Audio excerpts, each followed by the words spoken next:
వివాహం ఆలస్యం, నిరుద్యోగం, ఉద్యోగ సమస్యలు, ఆర్థిక సమస్యలు, నరదృష్టి, వ్యాపారాభివృద్ధి కొరకు ఈ ఆలయాన్ని సందర్శించండి. శనీశ్వర దేవాలయం road number 3, Dwarakanagar main road, Munaganur, Hayat Nagar, Hyderabad, Telangana. Phone number 9393584460. Shanishwara అనుగ్రహ ఫల సిద్ధ్యార్థం ఆలయాన్ని సందర్శించి సకల దోషముల నుండి విముక్తి పొందగలరు. నాగనాథ్ గారు, రాహుకేతులు మనిషి మనుగడకి, అభివృద్ధికి అవరోధాలు అంటారు. ఇది నిజమేనా? రాహు అంటే ఏంటో తెలుసు. రాహు అంటే కేతు అంటే కలియుగానికి.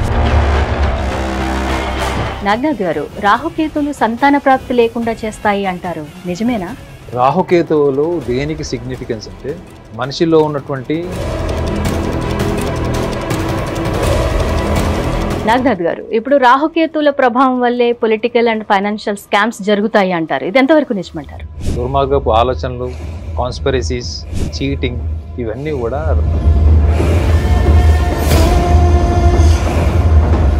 రాజకీయ హోదా, ఆధ్యాత్మికత, మోక్షము, వైరాగ్యము ఇలాంటివన్నీ కూడా రాహుకేతు వల్లే సంభవిస్తాయంటారా? అనుభవం ఉన్న ఏ జ్యోతిష్యుడని అడగదు, కానీ రాహుకేతువుల యొక్క ప్రభావం మనిషి జీవితంలో. కేతువు వల్ల ఏంటంటే అదే వ్యవహార శైలిని అధిగమించలేక, గెలవలేక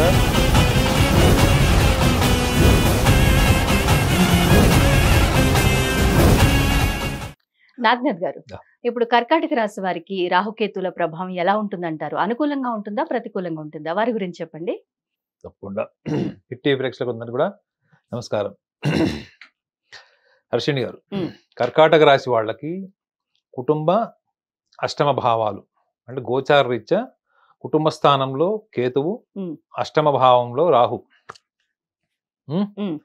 కుటుంబ స్థానం, వాక్ స్థానం, వ్యవహార స్థానం, ధనస్థానం, కార్పొరేట్ లాంగ్వేజ్ చెప్పాలంటే ఐక్యూ, మన ఇంటెలిజెంట్ కోషెంట్ అంతా కూడా ఈ యొక్క కుటుంబ స్థానానికి, దాన్ని సెకండ్ హౌస్ అంటారు. అంటే గోచార రీత్యా చంద్రలగ్నాన్ని చూస్తే. అష్టమ భావము అంటే మాంగళ్య భావం, అంటే మాంగళ్య స్థానము, ఆయుష్, ఆరోగ్యము, జీవిత భాగస్వామికి సంబంధించినవి, వ్యక్తి యొక్క ఆరోగ్యానికి సంబంధించినవి, at the same time life partner relations ని అనాలిసిస్ చేయడానికి ఈ అష్టమ భావాన్ని కూడా అనాలిసిస్ చేస్తారు జ్యోతిష్ శాస్త్రం. కర్కాటక రాశి వాళ్ళ గురించి నేను గతంలో కూడా చెప్పాను. వాళ్ళకి సెల్ఫ్ సాక్రిఫైజింగ్ నేచర్ ఎక్కువ ఉంటుంది. వాళ్ళకి తెలియకుండానే వాళ్ళ జీవితంలో చాలా మటుకు ఎటు పడితే అటు తీసుకెళ్ళిపోతారు జనాలు వాళ్ళని, అతి సున్నితమైన మనస్తత్వం ఉండడం వల్ల. అయితే వీళ్ళకి ముఖ్యంగా ఈ 21వ తారీఖు మే 2025 నుంచి 18 నెలలు సుమారు ఈ గోచారంలో ఈ రాహుకేతువుల యొక్క సంచారం ఉంటుంది. అయితే వీళ్ళ మనస్తత్వం తొందరగా గ్రాస్పింగ్ చేసే లక్షణము, గ్రాస్ప్ చేసి దాన్ని అప్లై చేసుకునేటువంటి లక్షణం ఉంటుంది. కాబట్టి వీళ్ళకి ఫస్ట్ ఒకసారి రాహుకేతువులు అంటే ఒకసారి టేస్ట్ చేయాలి, వీళ్ళకి రుచి చూపించాలి. రాహుకేతువులు అంటే ఏంటి, మనం ఎక్కడ ఉన్నాం, రాహుకేతువులు మనం ఎక్కడ తీసుకెళ్తాయి కూడా వీళ్ళకి చెప్పాలి. మనకి బయట ప్రపంచంలో ఒక పదం వింటాం ఏంటంటే మాయ, ద ఇల్యూజన్, డెల్యూజన్. ఈ మాయ అన్నది ఏంటి అంటే మనం బాహ్య ప్రపంచంలో దాన్ని ఎలా అర్థం చేసుకోవాలంటే ఈ భౌతిక సుఖ సంతోషాల కోసం మనం చేసేటువంటి సర్వ ప్రయత్నాలన్నీ కూడా, అంటే మనం చాలా చిన్న స్థాయి నుంచి చాలా ఉన్నతమైన స్థాయికి వెళ్ళడం కోసం రకరకాల కలలు కంటాం, 10 మందికి చెప్తాం, ఇంట్లో అమ్మ నాన్నకి చెప్తాం, స్నేహితులకు అందరికి చెప్తాం. కానీ మనం చెప్పిన దాంట్లో మనం ఎంతవరకు చేస్తాం, ఇది ఫస్ట్ ఇంట్రాస్పెక్షన్. మీకు రాహు యొక్క ప్రభావం మీ మీద ఉండకూడదని మీరు చేసుకోవాలి. మనం చెప్తాం ఏంటి, నేను ఈ పని చేస్తాను అని మనం ప్రామిస్ చేస్తాం బయట ప్రపంచానికి. కానీ మీకు మీరు చేసుకునే ప్రామిస్ ఏంటి, I'm going to become this, I will become a doctor, I will become a national player, I will become a politician, I will become an entrepreneur. Do you really confess to yourself, or you are just telling to tell people that you wanted to become this as an ambition or your goal, objective? So ఎంత పారదర్శకత ఉంది, మీకు మీరు చెప్పుకునేదంటూ మీకు ఎంత నిజాయితీ ఉంది. బయట ప్రపంచానికి మీరు 100 చెప్పొచ్చు, చేసినా చేయకపోయినా చదువుతున్నామని చెప్తారు. మనకు ఓల్డ్ సిటీకి వెళ్తే చెప్తారు క్యాకర్రా బేటా అంటే, బేటా దుబాయ్కు జారా అని చెప్తారు. అంటే ఏంటి, అక్కడే ఫర్నిచర్ లాగా 5-6 ఏళ్ళ నుంచి అక్కడే తిరుగుతుంటాడు వాడు. ఫాదర్కి ఏం చెప్తాడు, ఫాదర్ జనాలకు ఏం చెప్తాడు, కొడుకు ఏం చెప్తాడు అంటే, మరి దుబాయ్కు జారమంటాడు. ఇది పెద్ద సినిమా కూడా వచ్చింది దీని మీద మీకు. అంటే ఓల్డ్ సిటీ కల్చర్ ముస్లిమ్స్ లో చాలా మంది కూడా నువ్వు ఏం చేస్తున్నావు అంటే ఖాళీగా ఉన్నావు అని చెప్పకుండా దుబాయ్కి వెళ్తున్నాను పేపర్స్ రావాలని చెప్తాడు. వాడు 2020లో చెప్తాడు, 2025 వరకు కూడా ఇక్కడే ఉంటున్నాడు. ఏం రా ఎప్పుడు పోతావు అని అడుగుతాడు. పేపర్లు ఆగిపోయినాయి, లేకపోతే కంపెనీ నుంచి ఇది రావాలి, నా వీసాలో ప్రాబ్లం వచ్చింది, నా పాస్పోర్ట్లో ఏదో స్పెల్లింగ్ చెక్ వచ్చింది అని చెప్తాడు. వాళ్ళకి ఏముంటుంది, అరే ఫోన్లో వాడు నెక్స్ట్ ఇయర్ పోతాడు ఉంటుంది. అది ఏంటి, వాడు నిజం చెప్పుకుంటున్నాడా లేకపోతే వాడికి ఒక స్టేటస్ క్రియేట్ చేసుకున్నాడా? రెండు మాయ కదా. కానీ నీకు నిజం తెలిసి ఉంటుంది నువ్వు ఇప్పుడు ఏ స్టేజ్లో ఉన్నావు, ఎక్కడ ఉన్నావు. అదే మీరు కొంచెం గ్రాడ్యుయేషన్ బీటెక్ చేసిన వాళ్ళు, కొంచెం ఎంబీఏ గ్రాడ్యుయేషన్ బీకామ్ బీఎస్సీ చేసిన వాళ్ళు చెప్పే స్టోరీ ఏముంటుంది, వాళ్ళంటే చదువు సందే లేని వాళ్ళు ఉంటారు. వీళ్ళు నేను అమెరికాకి వెళ్తున్నాను, యూరోప్కి వెళ్తున్నాను అని చెప్తాడు. అంటే క్వైరీలో పడింది, నాకు వీసా రాలేదు, లేదా ఫండ్స్ రాలేదు, రకరకాల కారణం చెప్తారు. రాహు ఏం చేస్తాడంటే మిమ్మల్ని ఒక మాయలో పెట్టి ప్రపంచానికి మీరు అబద్ధాలు చెప్పి అబద్ధాలని మేనేజ్ చేసేటట్టు చేస్తాడు. That is what is Rahu. ఇది నిజమే కాదా ఒకసారి క్వశ్చన్ వేసుకోండి. ఇప్పుడు మన కెమెరామెన్లు వాళ్ళు టైం బాగాలేక మనం చేసుకుంటూ మనం చెప్పే సోదిని తిట్టుకుంటున్నారు వాళ్ళు. ఏం బాబు అవునా కదా. కానీ వాళ్ళ ఊహ ఎక్కడ ఉంటుంది, ఏ రాజమౌళి సినిమాకో లేకపోతే పూరి జగన్నాథ్ సినిమాకో కెమెరామెన్ అవ్వాలి అనే ఊహతోనే వాళ్ళు ఇండస్ట్రీకి వచ్చారు వాళ్ళు. అవునా, ఒక స్టూడియోలో వాళ్ళు కెమెరా ఆపరేట్ చేస్తున్నా వాళ్ళ ఇమాజినేషన్ ఎక్కడ ఉంటుంది. So Rahu is a imagination, Rahu is a powerful imagination, Rahu at the same time delusion. చూడండి, ఇమాజినేషన్ అన్నది ఒక స్ట్రెంగ్త్. అది imagination is more powerful than knowledge. అంటే ఇమాజినేషన్ అంటే ఏంటంటే మనం ఇక్కడ నుంచి ఇంటికి వెళ్తాము, మన పని మనం చేసుకుంటాము, రేపు ఏం చేస్తాము, ఎల్లుండి ఏం చేస్తాం, నెక్స్ట్ ఇయర్ ప్రణాళిక కూడా ఉంటుంది. న్యూ ఇయర్కి ఏం చేస్తాం, జనవరి 1st ఏ కంట్రీకి వెళ్తాం. కానీ నిజంగా మనం అప్పటి వరకు బతుకుంటామో లేదో తెలియదు. కానీ మన ఇమాజినేషన్ ఏంటి, మన ఇమాజినేషన్ని బట్టి మనం టికెట్స్ బుక్ చేస్తాము, హోటల్ బుక్ చేసుకుంటాము, రేపటి కార్యక్రమానికి ఇవాళ రెడీ అవుతాం. మీరు హోటల్ సర్వీసెస్ అని ఎట్లుంటాయి మేడం, వాళ్ళ నైట్ శుభ్రంగా తిని పడుకోలేడు కదా, రేపు పొద్దునకి మళ్ళీ వాడు బ్రేక్ఫాస్ట్కి అంతా స్టాఫ్ రెడీ చేయాలి వాడు. సో ఇమాజినేషన్ అంటే ఏంటంటే ఇప్పటికిప్పుడు వర్తమానంలో ఉండేది మాత్రమే కాదు, భవిష్యత్తు కార్యాచరణకు కూడా పనికొచ్చేది ఊహ. ఆ ఊహను నమ్మి మనం పనిచేస్తాం. అవునా, ఈ ఇమాజినేషన్ ఏదైతే ఉంటుందో ఇది స్ట్రెంగ్త్. అయితే డెల్యూజన్ ఏంటంటే మీరు దేన్నైతే ఆచరిస్తున్నారు అన్న భ్రమలో ఉంటారు, ఆచరించకుండానే అది జరిగిపోతుంది. మీరు అపార్థం చేసుకున్నట్టు ఒక విషయం చెప్తాను, చెప్పండి. ఈ డెల్యూజన్ లో ఉన్న వాళ్ళకి నువ్వు రాజకీయ హోదా వస్తుంది, నువ్వు సినిమా యాక్టర్ అవుతావు, నీకు ఫలానా గొప్ప సంపద కలిగినటువంటి వ్యక్తితో నీకు పెళ్ళవుతుంది అని ఆల్రెడీ ఇటువంటి వాటికి యోగాలు దోషాలు అన్న దాని మీద పెద్ద బిజినెస్ నెట్వర్క్ నడుస్తుంది.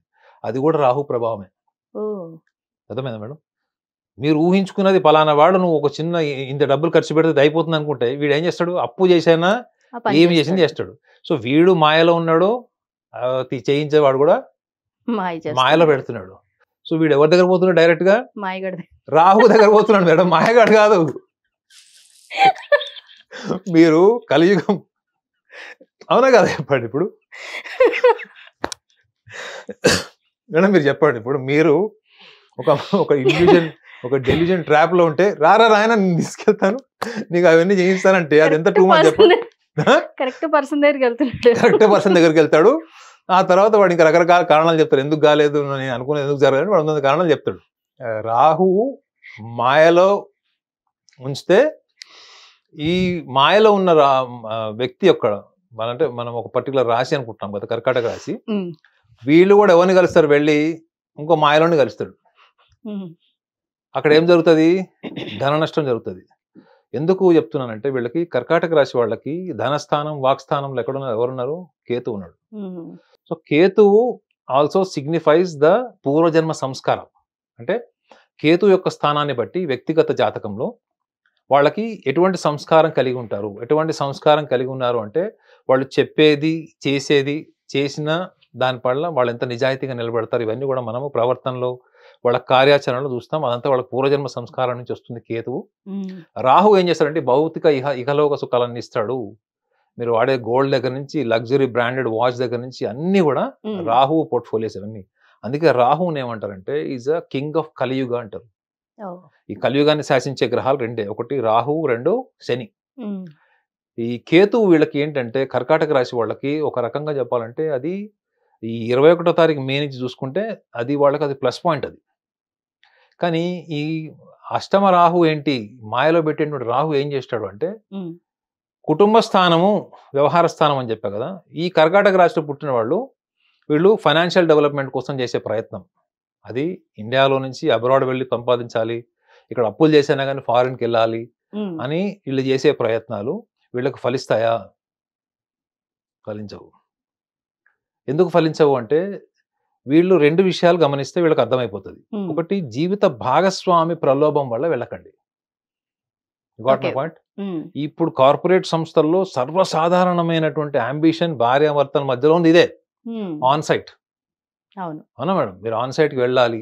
నేను ఎంత మందిని చూశానో ఇట్లా రిస్క్ తీసుకొని వెళ్ళి ఇప్పుడు కూడా వాళ్ళు ఇంట్రెస్ట్ అమౌంట్లు కడుతున్నారు లక్షల్లో, ఉమ్, అక్కడ వర్కౌట్ కాలే వాళ్ళకి. ఉమ్, సో కర్కాటక రాశి వాళ్ళకి ఏంటి, పూర్వజన్మ సంస్కారాధిపతి అయినటువంటి గ్రహము కేతు గ్రహము, ఆధ్యాత్మిక గ్రహము, ఉమ్, మంచి భావం ఉన్నటువంటి గ్రహము వీళ్ళకి ధనస్థానంలో ఉన్నాడు. ఉమ్, సో వీళ్ళు స్థిర రాశిలో ఉన్నాడు అందులో. సో అర్థం ఏంటి, వీళ్ళు ఉన్న చోట పనిచేసి ఉమ్, ఒక సాటిస్ఫాక్షన్ ని క్రియేట్ చేయకపోతే, ఉమ్, ఇందాక ఏమని చెప్పాను, మీరు మీ కింద పడి నవ్వారు. రాహు లాంటి మాయలో పెట్టేటువంటి వాళ్ళు మీకు కలుస్తారు, మాయలో పెట్టేవాళ్ళు కలుస్తారు. రెండోది, మీరు కూడా మాయలో ఏముంటారు, అష్టమ భావము అంటే రాహు ఏ ఇంట్లో ఉంటే మీకు దాని పట్ల వ్యసనం ఏర్పడుతుంది మేడం. ఇది మీరు Okay. గుర్తుపెట్టుకోవాలి. రాహువు ఒకవేళ దశమ భావంలో ఉంటే, మనం వృషభ రాశి గురించి ఆల్రెడీ అనుకున్నాం, ఉమ్, జాబ్ తప్ప వాళ్ళు ఇంకేం చేయలేరు. ఉమ్, అలాంటప్పుడు వాళ్ళు జాబ్ వదిలేసి బిజినెస్ చేస్తా అంటే ఏం జరుగుతుంది? okay. ఈక్వల్ రిపర్కేషన్స్ ఉంటాయి. మేబీ 100% లాస్ కాకపోవచ్చు, but um, the partial loss కంపిస్తుంది వాళ్ళకి. ఉమ్, సో రాహువు వీళ్ళకి అష్టమ భావంలో ఉన్నాడు. అష్టమ భావం అంటే జీవిత భాగస్వామి. ఉమ్, సో జీవిత భాగస్వామి అంటే ఏంటి, బాగా ఇష్టం పడి పెళ్లి చేసుకున్న భాగస్వామి, పెళ్లి చేసుకున్న తర్వాత అసంతృప్తి, విభేదాలు. ఉమ్, అష్టమ భావం ఆరోగ్య సమస్యలు, వీళ్ళకి ఏదైనా హెల్త్ ఇష్యూస్ వస్తాయి మేడం. ఆ ఉమ్, హెల్త్ ఇష్యూస్ ప్రాపర్ గా డయాగ్నోస్ కాకపోవడము లేదా డయాగ్నోస్ అవ్వడము, దాని మీద విపరీతమైన డబ్బు ఖర్చు పెట్టడము, ఉమ్, ఉమ్, ఉమ్, అన్ఎక్స్పెక్టెడ్ హెల్త్ ఇష్యూస్ ఇవి గుర్తుపెట్టుకోండి. 21వ తారీఖు మే నుంచి 18 నెలలు. ఓకే. సో వీళ్ళ హెల్త్ విషయంలో కూడా ఎంత కేర్ఫుల్గా ఉండాలి కర్కాటక రాశి వాళ్ళు. At the same time expenditure on the partner, um, జీవిత భాగస్వామికి సంబంధించింది. అంటే లైఫ్ పార్ట్నర్ ఎక్స్పెక్టేషన్స్ రీచ్ అవ్వడం కోసం వీళ్ళు చేసేటువంటి ఖర్చు, అది అప్పులు చేసి చేయొచ్చు, లోన్స్ తీసుకొని చేయొచ్చు, లేకపోతే ఆస్తులమ్మ కూడా చేయొచ్చు. ఉమ్, ఇప్పుడు వీళ్ళు జీవిత భాగస్వామిని సాటిస్ఫై చేయడంలో, ఫ్యామిలీ మెంబర్స్ని సాటిస్ఫై చేయడంలో వీళ్ళు తలమొలకలు అయిపోయి ఉంటారు కర్కాటక రాశి వాళ్ళు ఈ 18 నెలలు. ఉమ్, మరి ఈ 18 నెలలు వీళ్ళకి స్ట్రెంథనింగ్ పాయింట్స్ కూడా ఏంటి అన్నది అడగచ్చు మీరు. ఉమ్, స్ట్రెంథనింగ్ పాయింట్ ఏంటంటే వీళ్ళకి ఆ, అంటే గతం ఎంతో కాలంగా వీళ్ళకి రావాల్సిన గుర్తింపు, ఎస్పెషల్లీ పొలిటికల్ లైన్లో కానీ సోషల్ ఫీల్డ్స్లో, సోషల్ నెట్వర్కింగ్లో ఉండేవాళ్ళు, ఉమ్, ఎక్కువగా పబ్లిక్ ఈవెంట్స్ చేసేవాళ్ళు, వీళ్ళకి మాత్రం ఇది మంచి గుర్తింపు వచ్చేటువంటి టైం ఇది. ఉమ్, ఎవరికి, కర్కాటక రాశి వాళ్ళకి. సో దానివల్ల వీళ్ళకి డబ్బు వస్తుందా, వస్తుంది. నిలబడుతుందా, నిలబడదు. ఉమ్, సో డబ్బు వస్తుంది, ఖర్చు అయిపోతుంది, సాటిస్ఫాక్షన్ ఉండదు. ఓకే. సో వీళ్ళు ఎక్కువగా జీవిత భాగస్వామిని సాటిస్ఫై చేయడంలో చేసే డబ్బు వీళ్ళకి తగ్గించుకోవడం ఒక సూచన. అయితే హెల్త్ విషయంలో they should be more careful. Um, health విషయము, లేకపోతే ఫారెన్ కంట్రీస్కి వెళ్ళి చదవాలి అని అతి ఉత్సాహం ఉంటుంది చూడండి వేరే వాళ్ళ నుంచి. కానీ రాహు మాయ అంటే ఏంటి, చుట్టుపక్కల స్నేహితులు కావచ్చు. ఈ మధ్య చాలా మంది చూడండి యూనివర్సిటీస్లో డిగ్రీలు చదివిన వాళ్ళు, ఉమ్, ఇంజనీరింగ్ ఇచ్చిన వాళ్ళు గ్రూప్స్గా అబ్రాడ్ వెళ్తున్నారు. అవును. వాళ్ళ ఇంట్లో ఫైనాన్షియల్ పొజిషన్ ఏంటి, వాళ్ళు డబ్బులు ఎక్కడి నుంచి చేస్తున్నారు, పేరెంట్స్ అనేది పక్కన పెట్టి ఫ్రెండ్స్ అంతా Friends వెళ్ళారు, నేను వెళ్తున్నారని వెళ్ళాను. వాళ్ళు కూడా వాళ్ళు ఆల్రెడీ 2-3 వెళ్ళిపోయారు, అక్కడ ఉమ్. సెటిల్ అయ్యారు, ఉమ్, నేను వెళ్తాను. ఉమ్, సో ఇప్పుడు ఉన్నటువంటి స్టేజ్ వీళ్ళకి ఏదైతే 18 months ఏదైతే ఉందో తీవ్రమైనటువంటి ధన నష్టాన్ని కలిగించేటువంటి అవకాశం ఉంటుంది. సో ఉమ్, వీళ్ళు ఇది రియలైజ్ అయ్యే లోపల లాస్ వస్తుంది మేడం. ఓ, ఒకవేళ నిజంగానే వీళ్ళు అబ్రాడ్ వెళ్ళిపోతారు, ఫర్ ఎగ్జాంపుల్ వాళ్ళు అనుకున్నట్టే వాళ్ళకి వీసా వచ్చింది, వెళ్ళిపోయారు, ఉమ్, అక్కడ సంతృప్తిదాయకమైనటువంటి ఆర్థిక స్తోమత కలుగుతుందా? నో. సో అక్కడ ఏమైపోతారు వీళ్ళు, ఫ్యామిలీకి దూరం వెళ్ళిన వాళ్ళు, అంటే పెళ్ళైన వాడు భాగస్వామికి దూరం అవుతాడు. అట్లానే బ్యాచిలర్స్ ఎవరైతే ఉంటారో వీళ్ళు స్టూడెంట్స్ లైఫ్లో ఉంటారో, వీళ్ళు ఎవరైతే అబ్రాడ్ వెళ్తారో అక్కడికి వెళ్ళిన తర్వాత వాళ్ళ ఎక్స్పెక్టేషన్స్కి అక్కడ రియాలిటీకి మ్యాచ్ కానటువంటి వాళ్ళ సంఖ్య కూడా ఎక్కువ ఉంటుందని రాహు యొక్క స్థానం అష్టమ భావంలో చెప్తుంది. ఉమ్, సో ఇందులో మీకు అర్థమైంది ఏంటి, this is not the time to do adventures.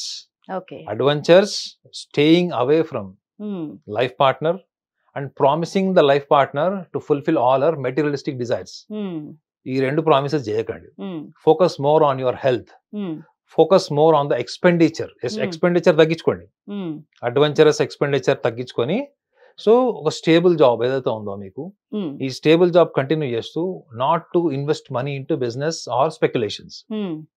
Easy money ఉంటాయి చూడండి మేడం, స్పెక్యులేషన్స్ కానీ బిల్డింగ్ కానీ ఏవైతే ఉంటాయో ఈజీ మనీ వైపు వెళ్ళడం వీళ్ళకి కరెక్ట్ కాదు. ఒకవేళ వీళ్ళు డబుల్ ఇన్వెస్ట్మెంట్ చేస్తే దేనిలో చేయాలని అడగచ్చు. గోల్డ్ మీద చేయొచ్చు మేడం వీళ్ళు, ఓన్లీ గోల్డ్, ఒక బంగారం మీద మాత్రమే చేయొచ్చు వీళ్ళు. చేస్తే దానివల్ల వీళ్ళకి రికరింగ్ సోర్స్ ఆఫ్ ఇన్కమ్ పెరిగేటువంటి అవకాశం ఉంటుంది. బంగారం లాంటి మాట చెప్పారు నాగనాథ్ గారు. అలాగే పరిహారాలు చెప్పండి. రాహుకేతువులకి మచ్చిక చేసుకోవాలంటే కర్కాటక రాశి వారు ఏ పరిహారాలు ఆచరిస్తే మంచిదంటారు?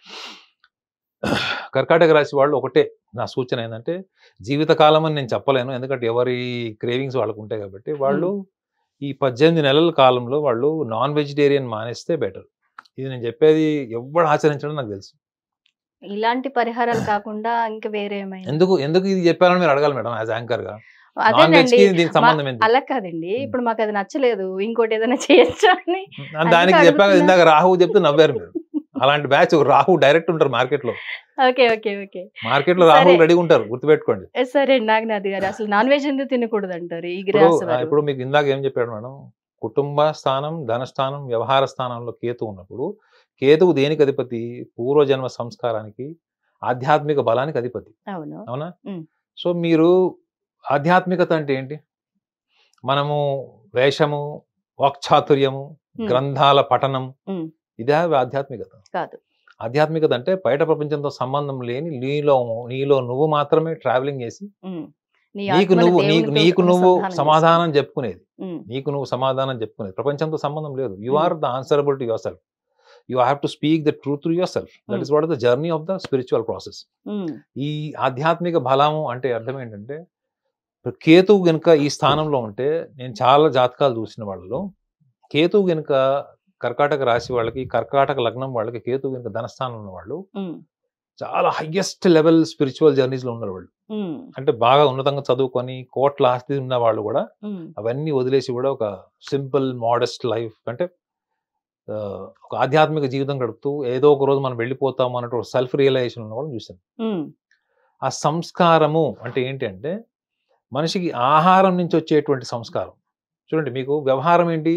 మీరు ఎటువంటి సాంగత్యం ఉంటే మీకు అటువంటి సంస్కారం ఏర్పడుతుందని చెప్తుంది. అవునా? అట్ ద సేమ్ టైం ఆహారం యొక్క ప్రామాణికత ఏంటంటే, కర్కాటక రాశి వాళ్ళకి డిఫాల్ట్ వాళ్ళలో ఎంపతి ఉంటుంది మేడం. అంటే అదొక డివైన్ క్వాలిటీ, అది ఒక సెల్ఫ్ సాక్రిఫైజింగ్ క్వాలిటీ ఉంటుంది. సో ఈ డివైన్ క్వాలిటీ అన్నది వాళ్ళకి బై బర్త్ ఉంటుంది. సో ఈ గొప్ప సంస్కారం కదా అది, డివైన్ క్వాలిటీ, ఎంపతి, వేరే వాళ్ళ దృష్టిలో ఆలోచించడం, సెల్ఫ్ సాక్రిఫైస్, ఇవన్నీ కూడా హైయెస్ట్ మేనిఫెస్టెడ్ స్పిరిచువల్ క్వాలిటీస్. మీరు ఎప్పుడైతే ఒక మనం వాళ్ళు యాక్సెప్ట్ చేయకపోవచ్చు, కానీ మీరు ఎప్పుడైతే మాంసాహారం కలవాటు పడతారు, ఎడిక్షన్ కింద మారిపోతుందో, అది లేకుండా ఉండలేనటువంటి పరిస్థితి తెచ్చుకుంటే, మీకు ఏదైతే మీ భావం ఏదైతే ఉందో, మీ కర్కాటక రాశి వాళ్ళకి చంద్రుడే అధిపతి కాబట్టి మీ భావమే మీ ఎమోషన్, మీ స్ట్రెంగ్త్. మీరు ఒక ప్రాణిని చంపినప్పుడు ఆ ప్రాణి భావము ఆ తినేవాడి మీద ఉండదు అని ఎందుకు అనుకుంటున్నాం మనము? ఎందుకంటే మనకి అది నాన్ వెజ్ అనేది మనకి ఇప్పుడు ఒక లగ్జరీ, కంఫర్ట్, ఒక అడిక్షన్ లాగా అయిపోయింది కాబట్టి we are not thinking the emotional sensitive part of the animal. కానీ వీళ్ళకి మాత్రం ఎందుకు చెప్తున్నానంటే, భావానికి అధిపతి చంద్రుడు, చంద్రుడే ఈ రాశికి అధిపతి. అట్లాంటి భావశుద్ధే నీ యొక్క పూర్వజన్మ సంస్కారం నుంచి వచ్చినటువంటి కర్మ ఫలితాన్ని నువ్వు ఎప్పుడైతే ఇక్కడ అనుభవిస్తున్నావో, దేనైతే నువ్వు ఎదుర్కొంటున్నావో, నీ యొక్క ఆహార వ్యవహారాల వల్ల నీ బుద్ధి, నీ ఆలోచనల స్పష్టత, నువ్వు చేసేటువంటి కార్యాచరణ, ఇవన్నీ కూడా మీకు ఒక దైవబలం కింద మారిపోతాయి. అప్పుడు మీరు తీసుకున్న నిర్ణయాలు, ఆలోచనల్లో కూడా ఎక్కువగా ఎంతూజియాజం, అంటే జుగుప్సకరమైనది, ప్రొవొకేషన్, అంటే చుట్టుపక్కల వాళ్ళంతా పోల్చుకోవడం వల్ల వచ్చింది, లేదా ఎదుటి వాళ్ళ ప్రలోభం నుంచి వచ్చినది, లేదా భయం నుంచి వచ్చింది. ఈ లక్షణాలన్నీ పోయి ఒక స్పష్టమైనటువంటి ఆలోచన, బలం, ఆ బలం మీకు దైవబలమే. అది ఇది పెరగాలి అంటే నువ్వు వేరే వాళ్ళ భావాన్ని కూడా గౌరవిస్తేనే ఊరుతుంది. చంద్రుడు అంటేనే కర్కాటక రాశి అధిపతి. అంటే చంద్రుడు జ్యోతిష శాస్త్రంలో భావోద్వేగాల గురించి మాత్రమే చెప్పండి. భావోద్వేగాలు అంటే నేను నా భావోద్వేగాలు కాదండి, ఎదుటి వాళ్ళ భావోద్వేగాలు, జీవరాశుల భావోద్వేగాలను కూడా పరిగణలోకి తీసుకునేటువంటిది భావోద్వేగాలు. బికాజ్ నాకు ఆ నాన్ వెజిటేరియన్ అంటే ఇష్టము, నేను ప్రతి చిన్న అకేషన్కి నాన్ వెజ్ తింటాను అన్నప్పుడు మీరు అంతర్ముఖులు ఎప్పుడు అవుతున్నారు? ఒక ఒక ఒక జీవికి కూడా భావోద్వేగాలు ఉంటాయి. సో నేనేమంటున్నానంటే ఈ 18 నెలలు మీరు ఈ ఒక ప్రాసెస్ ప్రాక్టీస్ చేయండి. మీరు జీవితకాలం అని నేను చెప్పట్లేదు. ఓకే. మే నుంచి మీరు కౌంట్ చేసుకోండి. 2025 మే నుంచి మీరు నాన్ వెజిటేరియన్ మానేసి చూడండి. మీరు ఏఆర్ రెహమాన్ ఒక స్టేట్మెంట్ ఇచ్చాడు. ఎప్పుడు? తాల్ మూవీ రిలీజ్ అయిన తర్వాత. జీవితంలో మొట్టమొదటిసారిగా ఎన్ని మూవీస్ లో నేను మ్యూజిక్ కంపోజ్ చేశాను, కానీ ఫస్ట్ టైం నాకు మ్యూజిక్ అనుభూతి, ఒక డివైన్ అనుభూతి నాకు ఎప్పుడు కలిగింది అంటే ఏం చెప్పాడు ఆయన? ఆయన తెలుసు కదా, రాత్రి అంతా మ్యూజిక్ కంపోజ్ చేసి డే అంతా పడుకుంటాడు. అంత గొప్ప అనుభూతి తాల్ సినిమా తర్వాత నాకు కలిగింది అని ఒకే ఒక స్టేట్మెంట్ ఎప్పుడు ఇచ్చాడు ఆయన? When I quit non vegetarian అని ఇచ్చాడు. ఓకే. నేను నాన్ వెజిటేరియన్ మానేసిన తర్వాత కంపోజ్ చేసిన మూవీ తాల్. సో నాన్ వెజిటేరియన్ మానేస్తే ఏం కలుగుతుంది అనుభూతి అన్నది one has to experience it. ఇప్పుడు మీరు మానేశారు, కెమెరామెన్ మానేశారు, నేను మానేసి, అందరం ఒక్కొక్కళ్ళకి ఒక్కొక్క ఎక్స్పీరియన్స్ ఉంటుంది మేడం. ఓకే, ఎందుకంటే నేను pure non vegetarian, vegetarian, non vegetarian కాదు, నేను ప్యూర్ వెజిటేరియన్ కాబట్టి మా ఫ్రెండ్స్ కి చెప్పినా గానీ ఫ్లోలో వచ్చేస్తున్నాయి నిజాలు. లేదు, ప్యూర్ వెజిటేరియన్ ఫీలింగ్ ఎలా ఉంటది, వాళ్ళు ఒక ప్రొఫెషన్ లో కానీ వాళ్ళు ఏదైనా ఒక ఫీల్డ్ లో ఉండి దాంట్లో వాళ్ళు మాస్టర్ అవ్వాలంటే వాళ్ళకి పనిచేసేది ఇంట్యూషన్. ఆ ఇంట్యూషన్ ని ప్రేరేపించేటువంటి గ్రహం ఒకే ఒక గ్రహం జ్యోతిష్ శాస్త్రంలో చెప్పబడింది ఏంటంటే కేతువు. కేతు వీళ్ళకి కుటుంబ స్థానంలోనే ఉంటాడు. అంటే మోస్ట్ పవర్ఫుల్ స్టేజ్ లో కేతు ఉన్నాడు ఇప్పుడు. అలాంటప్పుడు నీ వంతు నువ్వు చేయాల్సినటువంటి ప్రయత్నం ఏంటి, నీ వంతు నువ్వు చేయాల్సిన సాధన ఏంటంటే you have to drop down something.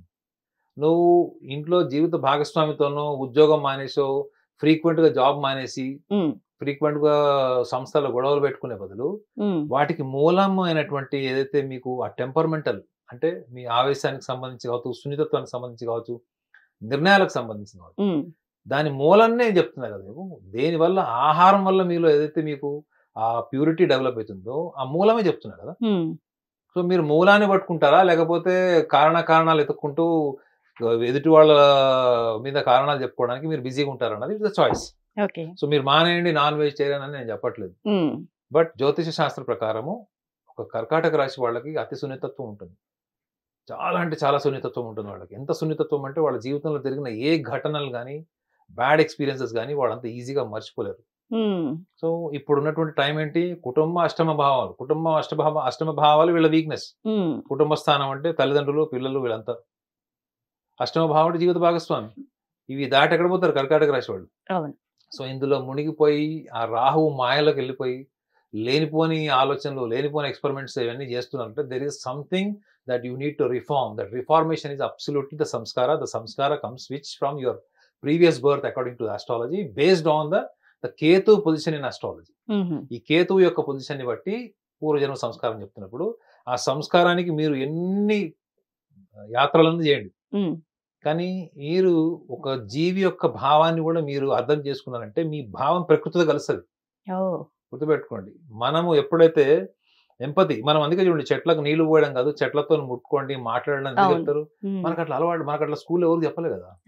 ఇట్లా ఇప్పుడు ఎవడం చేస్తున్నాడు అనుకోండి, వీడికి ఏదో హాలోసినేషన్స్ ఉన్నాయి, వీడికి ఏదో మెంటల్ డిజార్డర్ అనుకుంటారు తప్ప మనం ప్రకృతి అండి, మనమే ప్రకృతి అన్నప్పుడు ప్రకృతిలో అన్నిటి గురించి ఆలోచిస్తేనే మనం మానవత్వం. ఇప్పుడు చెట్లకు మాటలు రావు కాబట్టి. కానీ భావ రూపంలో మీరు ఏదైతే చేస్తున్నారో మీ భావమే బలమైనప్పుడు ఈ భావం ఎలా సంస్కరించబడుతుందంటే ఆహారం వల్ల కూడా సంస్కరణ ఈ వేదంలో కూడా ఉంటుంది చూడండి. The food what you eat that you are. మీకు మనసులో ఏర్పడుతుంది మేడం. ఒక 10 రోజులు మీరు ఆహారం లేదు, మంచినీళ్ళు లేవు, ఒకటే చోటు ఉన్నారు, మీకు ఏ ఆలోచన వస్తుంది? మీ అత్తగారిని తిడతారా? మీ ఆయన తిడతారా? బంగారం లేదని బాధపడతారా? హీరో నిండా బట్టలు లేవని బాధపడతారా? అప్పుడు ఒకటే ఆలోచిస్తారు, మంచినీళ్ళు ఎప్పుడు దొరుకుతాయి, ఆహారం ఎప్పుడు దొరుకుతాయి. అవునా?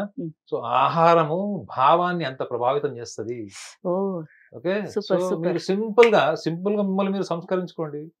ఎప్పుడైతే మీకు టెంప్టేషన్స్, క్రేవింగ్స్ ఉన్నాయంటే ఈక్వల్ గా మీకు ఈ దశాకాలంలో ముఖ్యంగా రాహుకేతు 18 months ఆఫ్ టైం ఏదైతే ఉందో ఈక్వల్ రిపర్కేషన్స్ ఉంటాయి. వాటిని మీరు అవాయిడ్ చేయాలనుకుంటే, లేదు నేను డబ్బులు ఖర్చు పెడతాను, యాత్రలు చేస్తాను అనుకుంటా కూడా చేసుకోండి, ఎవరు కాదని. కానీ సంస్కరించబడడం అన్నది సూక్ష్మంగా రాహుకేతువుల్ని మనలోనే ఎలా చెప్పారు అన్నది కూడా నేను ఎక్స్ప్లెయిన్ చేశాను. సో దాన్ని సంస్కరించుకుంటే ఈ అంతర్దశ కాలం కూడా వాళ్ళకి అనుకూలంగా ఉంటుంది. చాలా బాగా చెప్పారండి నాగనాథ్ గారు, ధన్యవాదాలు. హిట్ టీవీ యాప్, ఇందులో short news, live news, entertainment shows, movies, digital magazines తో పాటు మీ జిల్లా వార్తలను కూడా ఫ్రీగా చూడొచ్చు. ఇంకెందుకు ఆలస్యం, వెంటనే హిట్ టీవీ యాప్ ని డౌన్లోడ్ చేసుకుని ఫ్రీగా ఎంటర్టైన్మెంట్ పొందండి. Hit TV app. Hit TV app. Please download hit TV app. Hit TV app ని ఫ్రీగా డౌన్లోడ్ చేసుకుని ఎంజాయ్ చేయండి. మీకు నచ్చిన ఎంటర్టైన్మెంట్ కోసం హిట్ టీవీ యాప్ ని ఫ్రీగా డౌన్లోడ్ చేసుకుని ఎంజాయ్ చేయండి. హిట్ టీవీ యాప్ ని డౌన్లోడ్ చేసుకుని ఆస్వాదించండి, ఆశీర్వదించండి. ఇంతమంది